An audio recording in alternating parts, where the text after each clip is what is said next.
इन्होंने मुझसे बातों बातों में पूछा कि तुम्हारी शादी की बातचीत कहीं चल रही है कि नहीं। तो मैंने कहा जब तक मेरे मन की नहीं मिलेगी मैं शादी करने में इंटरेस्टेड नहीं हूँ।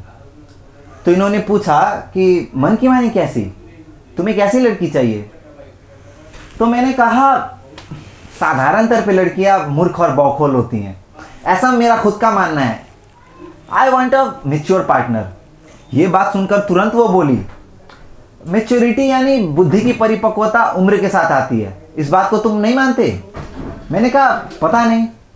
तो फिर वो बोली और अनुभव उम्र के साथ आते हैं, ज़रा अलग तरीके के जीवन जीने से आते हैं, और हर बार ये अनुभव बहुत सुख देने वाले हो ये ज़रूरी नहीं।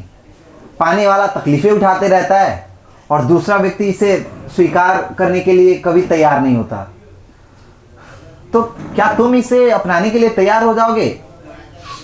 यानी इस बात को यूं समझो कि वो लड़की अगर सच में मैच्योर हो, तुम्हारी क्या बोलते हैं शिक्षा में भी हो, तुमसे मैं ज़्यादा मैच्योर और अनुभव में भी हो, तो तुम क्या उसे स्वीकार करोगे?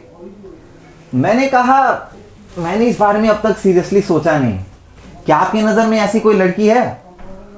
तो उन्होंने बोला हाँ है, और बिल्कुल वैसी ही है जैसे तुम चाहते हो, बस उसका अनोखापन तुम्हारे समझ में आना चाहिए। ये बात सुनकर मेरा दिमाग ठनका कि आखिर इन्हें मेरे विवाह की चिंता क्यों होने लगी। तो मैंने यूं ही पूछ दिया अनोखापन यानी क्या? तो उन्होंने मुझे बताया कि उस लड़की के साथ प्रेम में बहुत बड़ा भयंकर धोखा और निराशा हुई है। और हाँ रुको, और एक बात बोली थी, क्या बोला था, और हाँ उसके प्रेम का फल, हाँ ये बात कहते हुई वो ज़रा हिचकिचाई भी और बोली कि उसके प्रेम का फल उसके पेट में पल रहा है। और सच में देखा जाए तो इसमें उस लड़की की कोई गलती नहीं, उसकी परिस्थिति बहुत दयनीय है ना, और उसे अपने बच्चे का पालन पोषण भी तो करना है।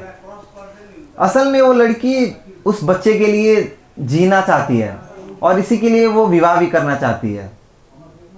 ये बात सुनकर मुझे और संदेह हुआ, तो सत्य बात बाहर निकालने के ख्याल से मैंने यूं ही पूछा, अरे रे बड़ा अन्याय हुआ उस लड़के के साथ, कौन था वो अधम आदमी? तो वो तुरंत बोली, अरे कृपा करके उन्हें अधम वगैरह ना कहें, हो सकता है वो इंसान बहुत अच्छे हो, बुद्धिमान हो, महान हो सकता है वो लड़की उनके सामने बहुत तुच्छ और बेवकूफ़ साबित हुई हो सकता है मन में उस व्यक्ति के प्रति जो भावनाएं हैं हो सकता है वो कभी व्यक्त ना कर पाई हो। और वैसे भी महत्व तो उस लड़की का नहीं है ना, महत्व तो उसके बच्चे का है।